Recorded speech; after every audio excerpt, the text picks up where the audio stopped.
ரொம்ப நேரமா ஏதோ ஒரு யோசனையிலேயே இருக்கிறாய் போல. உன் கண்களில் இருக்கும் அந்த சிறிய பதற்றம் எனக்கு தெரிகிறது.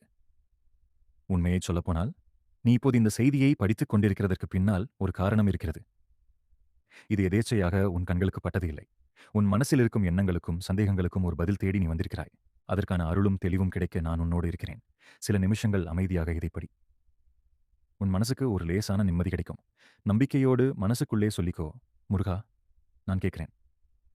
என்னை வழிநடத்து. நாம் முதலில் ஒரு விஷயத்தை புரிந்து கொள்வோம். நீ என்னிடம் வேண்டிக் கொள்கிற கோரிக்கைகள் எல்லாம் தவறல்ல. உன் ஆசைகளும் கனவுகளும் நியாயமானவையே. ஆனால் வெறும் வேண்டுதல் மட்டும் வாழ்க்கையை மாற்றாது. உழைப்பும் முயற்சியும் சேர்ந்தால்தான் அருள் முழுமையாக பலிக்கும். பக்தி என்றால் சும்மா காத்திருக்கிறதே இல்லை. பக்தி என்றால் தைரியமாக முன்னேறுவது. நீ ஒரு அடி எடுத்து வை. நான் உனக்கு துணையாக 10 அடிகள் நடந்து வருவேன். உன் முயற்சியில் என் அருள் இருக்கும்.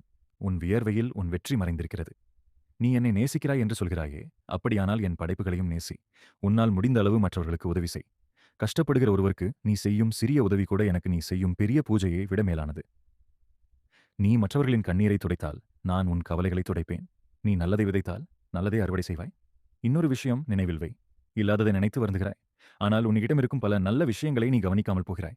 உன்னை விட பலர் இன்னும் அதிக கஷ்டத்தில் இருக்கிறார்கள். உனக்கு கிடைத்திருக்கிற வாழ்க்கை ஒரு வரம். முதலில் இருப்பதை மதித்து மகிழ கற்றுக்கொள். திருப்தியான மனசுதான் உண்மையான செல்வம்.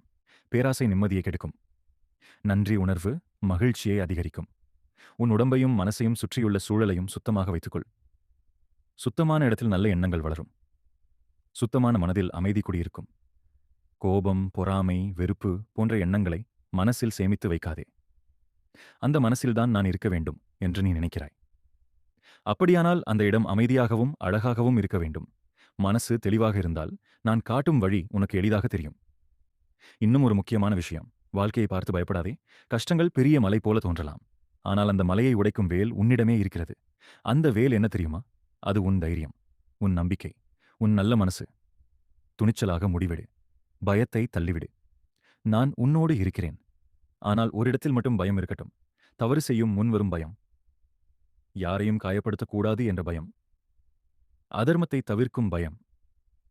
அந்த பயம் உன்னை சரியான பாதையில் நடத்தும். நீ ஒருபோதும் தனியாக இல்லை. நீ நடந்தால் நான் உன் நிழலாக இருப்பேன். நீ சிரித்தால் என் அருள் பெருகும்.